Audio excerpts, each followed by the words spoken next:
Hey everyone, excuse me, welcome back to the channel.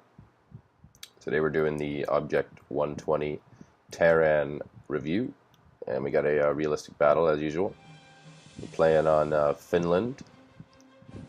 So Taran is what I'm going to call this thing, because I don't really like the sound of Object 120. I mean, it's just a meaningless name really. So we'll call this the Taran, which in Russian, when you translate to English, means battering ram. And I think that's a fitting name for this thing, that's for sure. So the Object 120 Taran, or battering ram, it's a rank 5 Soviet tank destroyer with a battle rating of 7.7. It was introduced in update 1.7. It's got very high velocity APFSDS rounds. I think that means armor-piercing, fin-stabilized, discarding sabot.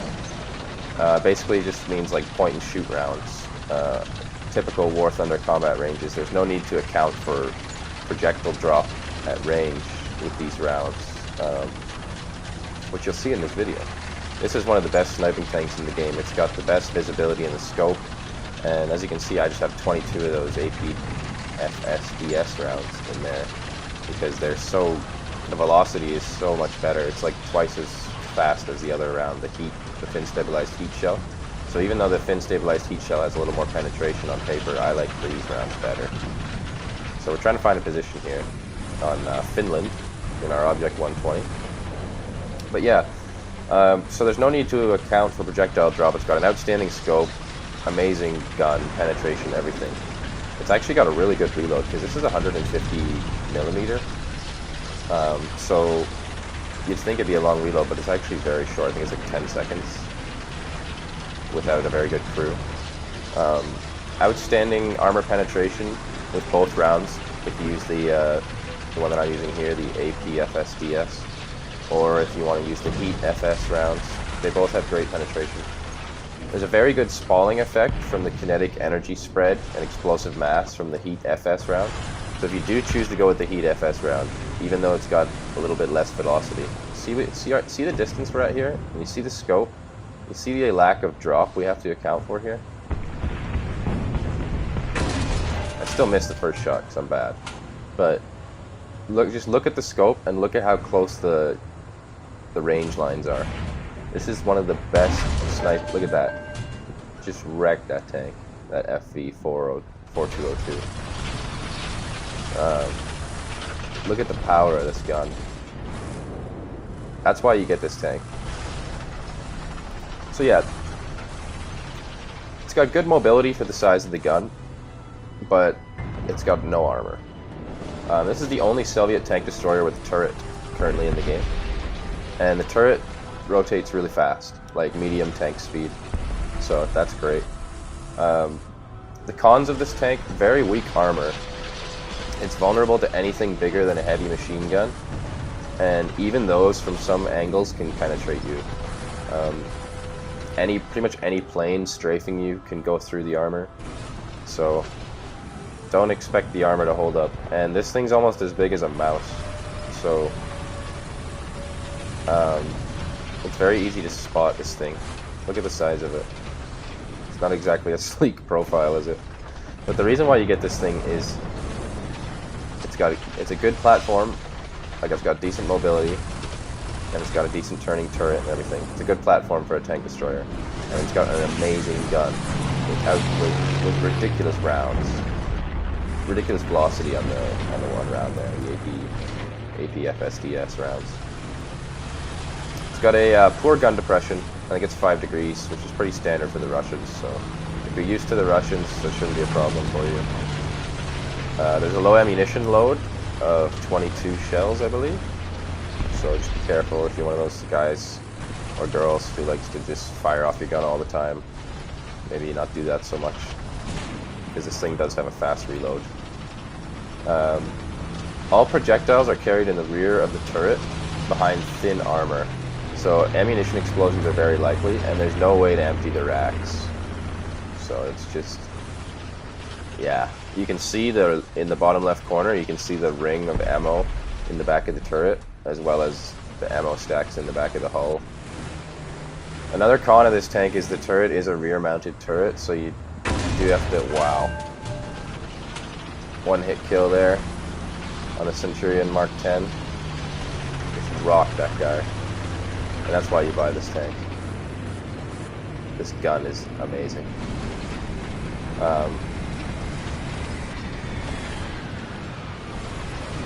It's actually a 152mm M69 cannon, so if you wanted to know the exact size. But yeah, you get 22 shells, -5 degrees gun depression, 15 degrees elevation. The rotation speed's 10.7 degrees per second. The reloading rate is 10 seconds stock. So if you have a really good crew, it'll be even better.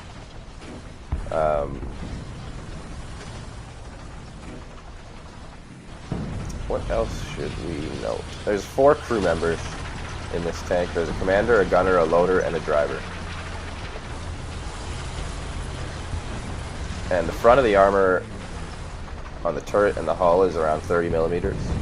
The sides are 15 to 30. The rear is 10, sometimes the rear of the turret's 15. And the roof is anywhere from 10 to 30, so don't rely on the armor for anything. Seriously, watch out. This tank is best to sit at the rear and snipe from really long ranges, because you have that amazing scope. Like, the scope sees farther than the binoculars. Like, you'll see when I zoom in. The scope on this tank's ridiculous. And yeah, it's best to stay at range and just try to out-snipe people. So the suspension wheels are 20mm stick. The tracks are 15mm. The belly armor is 10mm. There's a barrel ring around the gun that's 100mm stick, but this thing's gun gets damaged all the time, so... Yeah, somebody just fired an ATGM at us there, you see that? Little missile go over. So we foolishly poke out, but look at the zoom on the scope. Boom, we get a nice view of that guy wrecking us. So he kills our gunner, lights us on fire, and damages some parts of our tank.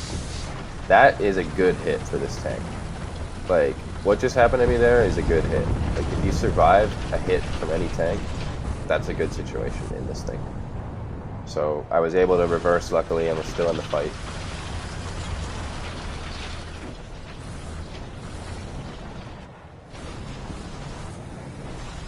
But this game gives you a really good idea of the playstyle of this thing. You just want to hang back, play safe, and look for targets of opportunity. And if you get shot like I did, try not to roll out in the same spot like right away, so you can, you know, because you'll have his gun waiting there for you. But yeah, there's structural steel boxes on the hull sides. They give it an additional 4mm of protection. There's also that barrel ring around the gun that's 100mm thick I was trying to talk about. This thing weighs 26.8 tons. It's got a max speed of 70, but I've never seen it go that fast. Maybe down a hill. Usually goes around 40, 30 or 40, which is pretty good. So we're just checking out what's going on here. We're wondering if that guy's still there. It doesn't look like he's there anymore.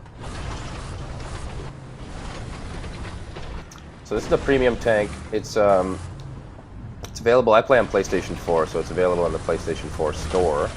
Regular price is 60 something Canadian dollars. Can't remember. We'll just say around $65.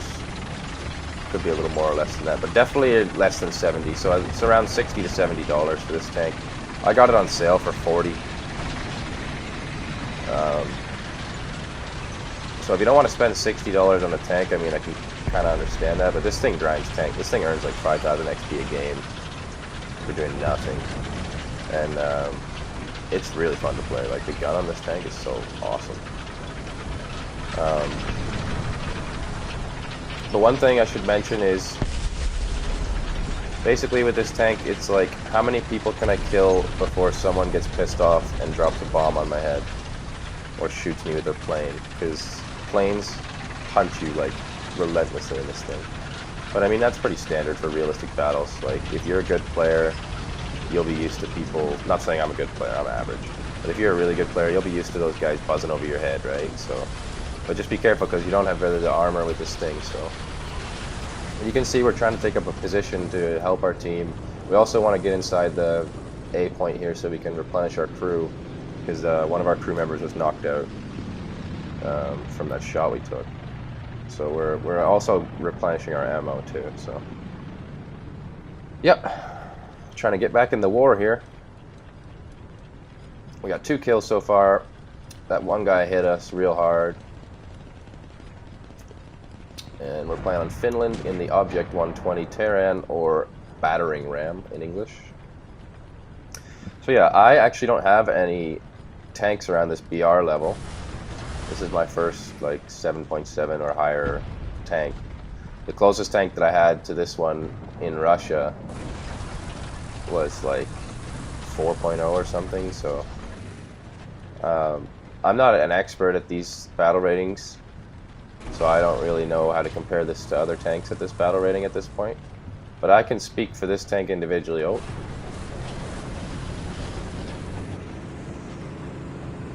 Surprise! I can speak for this tank individually, and I'd like to say that this is a masterpiece. Like, in terms of a tank destroyer, it doesn't get any better than this. It has the best gun with like the best scope, and it makes it easy for someone like me who's not experienced at this BR to get kills. So we're trying to recapture A, but what I didn't realize at this point is we should have left, because how many people have we killed and we're sitting in the A point? So we're probably a pretty big target right now. So we capture the zone, and this is the point where we should have left. We should relocate. After you kill someone, you should always relocate, especially if you're in a vulnerable tank and you can't take a shell or two. I mean, if you're in a heavy tank and you're in a really good position, maybe not, but in this situation, I think we should definitely relocate, and we don't. So we're going to pay the price here in a second.